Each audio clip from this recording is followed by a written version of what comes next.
Good morning, everybody. Here is Eva Speaks again. Covert narcissism or borderline personality. What is the difference? Covert narcissism is a phrase used to describe someone who has narcissistic personality disorder but does not exhibit the grandiose feeling of self-importance associated with the disorder. They could come out as shy or modest. What is actually narcissism? Narcissism is a broad term that refers to a number of psychological characteristics, including self-interest, a feeling of being entitled to preferential treatment, self-love or vanity, but of course the narcissistic way. The word stems from the tale of Narcissus, a young man who fell in love with his own mirror in ancient Greece. At times, anyone can act narcissistically. Someone with narcissistic personality disorder, on the other hand, is someone who continuously exhibits excessively narcissistic qualities in all contexts. Narcissistic personality disorder, according to the Diagnostic and Statistical Manual of Mental Disorders, is a long-term mental health problem characterized by characteristics such as an unequivocal desire for admiration, an exaggerated sense of self-importance, a lack of empathy, and this is of course the huge one, trouble developing meaningful connections. It's important to note that self-importance is not the same as self-esteem. A person who has high self-esteem believes in themselves and does not feel the need to prove themselves superior to others. As a result, because their self-image is dependent on comparing themselves to others, people with narcissistic personality disorder may have low self-esteem.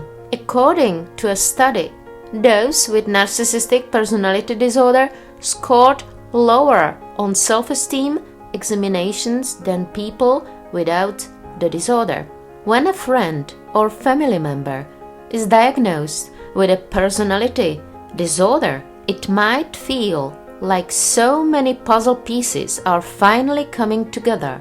Most significantly, you can observe how, while being difficult to work with, this individual is not attempting to be difficult.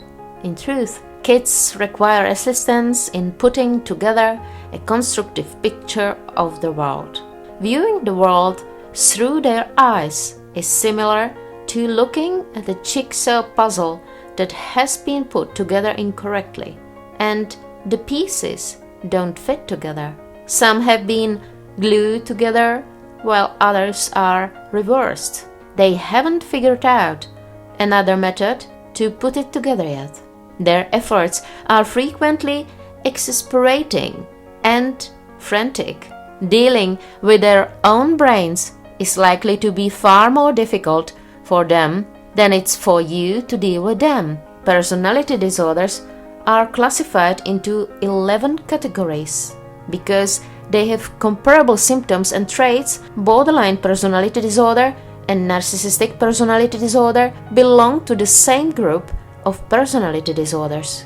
Borderline and narcissistic personality disorders, like histrionic and antisocial personality disorders, manifest with exaggerated experiences relative to those of the average person.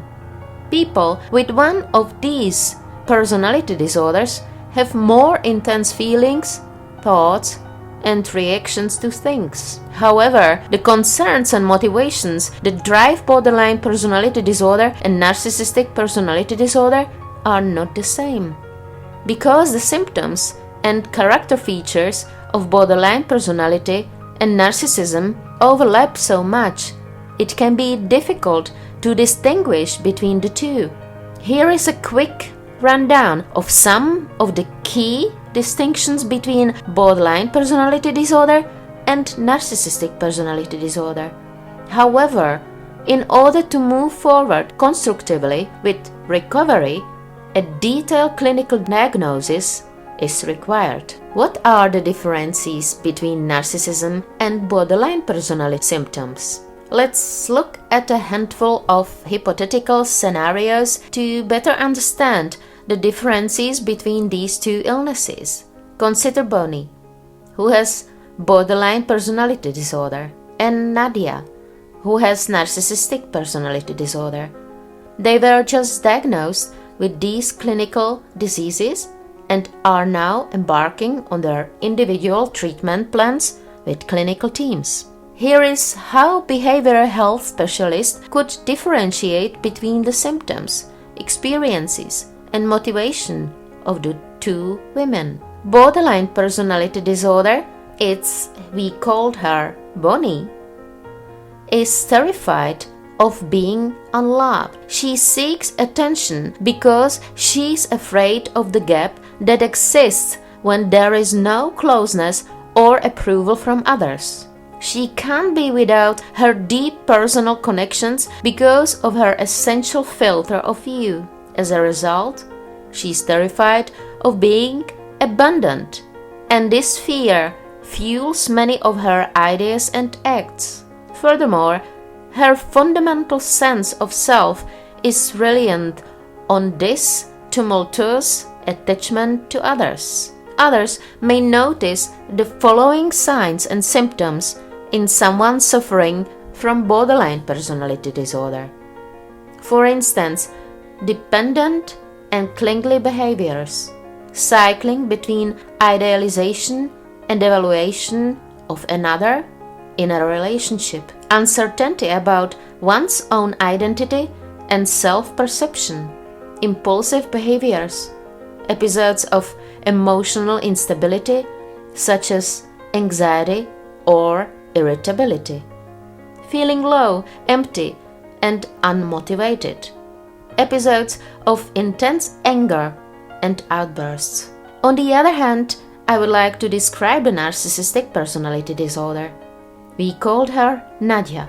Nadia has narcissistic personality disorder and believes she's unique to the point of superiority.